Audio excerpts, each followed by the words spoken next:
स्नेहा का सपना था कि उसे कोई बहुत ज्यादा समझदार और स्मार्ट पढ़ा लिखा लड़का मिले, लेकिन कहते हैं ना, जो भाग्य में होता है होता वही है। देख, मैं साफ कह रही हूँ, लड़की के बाप के पास भर भर के पैसा है। अरे एक बार लड़की ने तुझे पसंद कर लिया तो समझ के पैसे की तो नदियां भर जाएंगी, लेकिन फिर भी तेरी प्यास नहीं बुझेगी बेटा। अरे माँ, फ्रिज में मैंने 2 बोतल पानी की रखी है, और कैसे प्यास बुझेगी? अरे 5वीं फेल, मैं बात कर रही हूँ पैसों की प्यास की। तू गवाह नहीं समझेगा इस बात को। बस तुझसे लोगों की नौकरी करवा लो। वो क्या है ना आशीष की माँ, वो सीधा है, और जिसे तू लोगों की नौकरी बोल रही है ना, वो आशीष का प्यार है अपने लोगों के लिए, जिनसे वो प्यार करता है या जिनसे जुड़ा हुआ है वो। अरे जमाना नहीं रहा वो। अरे आज की डेट में तो ना बेटा माँ का है, ना ही पति पत्नी का। कैसी बात कर रही है माँ? चाहे दुनिया यहाँ की वहाँ क्यों ना हो जाए, मैं आपके बिना नहीं रह सकता, ना ही मैं आपको कभी धोखा दे सकता हूँ। अरे हाँ, ठीक है ठीक है। देख, लड़की को पढ़ा लिखा लड़का चाहिए तो वहाँ चुप रहना।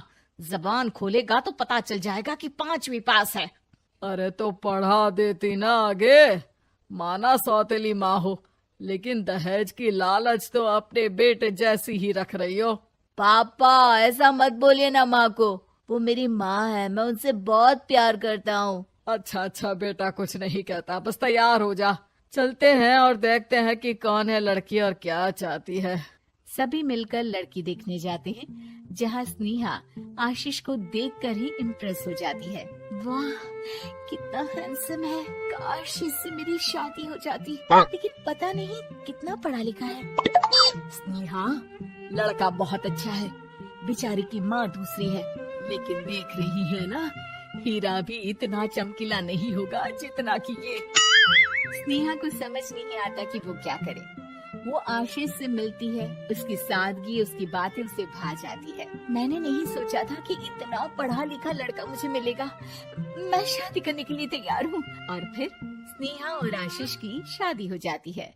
शादी के बाद सासू माँ कहती है, अरे बेटा, वो तेरे जेवर मुझे दे दे, मैं संभाल कर रख दूंगी। स्नेहा, जो कि खुद भी एक समझदार लड़की थी, नहीं नहीं, मैं अपने जेवर नहीं दूंगी, उसके लिए तो मैंने पहले ही लॉकर खुलवा लिया था माँ जी। ये मेरी कुछ आर्टिफिशियल ज्वेलरी है, इसे रख लीजिए। वैसे मेरी अलमारी में जगह नहीं है ना। सास बेचारी नई नई बहू से क्या उलझती। सुनिए जी, मैंने आपके लिए खाना और नाश्ता बना दिया है, ऑफिस कब जाना है? कौन से ऑफिस में? मैं तो घर का सारा काम करता हूँ। हाँ, क्या बात कर रहे हैं? इतना पढ़ लिख कर आप घर का काम क्यों करते हैं? कितना पढ़ लिख कर? मैंने तो सिर्फ 5वीं तक पढ़ाई की है। तभी वहाँ सास आ जाती है। अरे 5वीं तक भी पढ़ लिया तो समझो मेरी कृपा से, वरना तो जो इसके लक्षण थे ना, क्या बताना। अच्छा आशीष, जरा बाहर जा और भाग कर टूथपेस्ट लेकर आ, सुबह से मंजन नहीं किया। और हाँ, फिर जाकर दुकान की सफाई कर देना, तेरा छोटा भाई दुकान पर जाने को तैयार हो रहा है। स्नेहा ये सब सुनकर हैरान रह जाती है। वो सोचती है कि आखिर उससे क्या गलती हो गई जो उसके साथ ऐसा हुआ। आशीष स्नेहा के पास जाता है। सुनो, तुमको तो मैंने पहली मुलाकात में ही बताया था कि। स्नेहा आशीष की बात ही नहीं सुनना चाहती है। वो जोर से चिल्लाती है, चुप रहो बिल्कुल, गंवार कहीं के।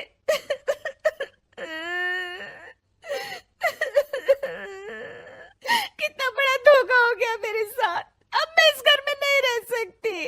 प्लीज ऐसी बात मत करो, मेरी पत्नी हो तुम, जैसे बोलोगी मैं वैसा करूंगा। मैं कोशिश करूंगा बाहर जाकर कोई काम ढूंढ लूं, पर प्लीज मत जाओ।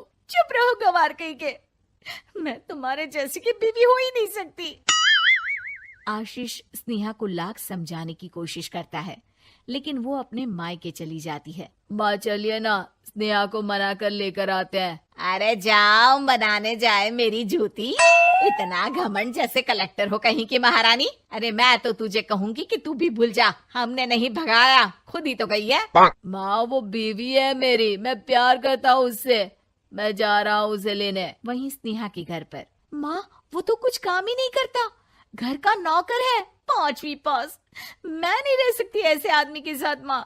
बेटा वो लड़का बहुत अच्छा है, उसकी तारीफ मैंने हर किसी से सुनी है। तेरा पति है, अब तक एक गलत माँ के साथ रह रहा था, तू संवारेगी तो संवर जाएगा। तभी वहाँ आशीष आ जाता है। मुझे माफ कर दो स्नेहा, पर प्लीज मुझे छोड़कर मत जाओ। मेरी माँ के जाने के बाद मुझे तुम्ही से सारी उम्मीद है। तुम जैसा कहोगी मैं करूँगा, पर प्लीज मेरे साथ रहो।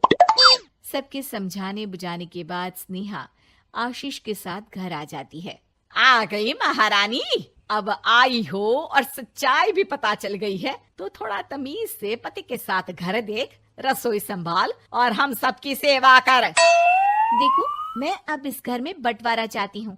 जो मेरे पति का हिस्सा है वो उसे मिले और वो आज से कोई काम नहीं करेंगे। हिस्सा ले लो, लेकिन कमाओगे क्या, खाओगे क्या, धूल मिट्टी? अरे तेरा पति किसी काम का नहीं है, वो तो मेरा बेटा कमा रहा है तो 2 रोटी मिल जाती है इसे।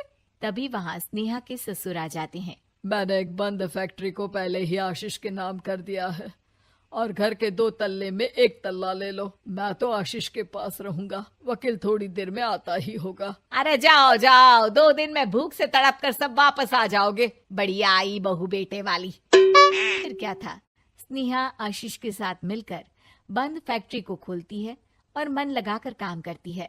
दोनों की मेहनत रंग लाती है और आशीष अपनी मेहनत से एक सफल बिजनेसमैन बन जाता है।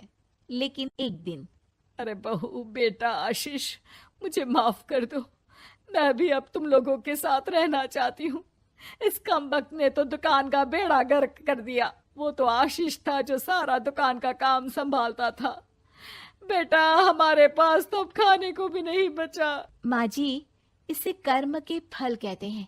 खैर, खाना है तो आपको और आपके बेटे को काम करना पड़ेगा, समझी? हे भगवान, अब ये दिन आ गए हैं कि बहू के साथ रहने के लिए मुझे काम करना पड़ेगा। बेटा आशीष, तू ही समझाना अपनी बीवी को। पता है ना मैंने तुझे कितने प्यार से पाला है। हाँ माँ, वो तो ऐसे ही बोल रही है आपको। अरे घर में कामकाज के लिए बहुत सारे नौकर चाकर है, आप आराम से रहिए माँ। स्नेहा आशीष का अच्छा और सरल सच्चा व्यवहार देखकर मन ही मन सोचती है, मेरा पति गवार ही सही, लेकिन दुनिया का सबसे अच्छा इंसान है।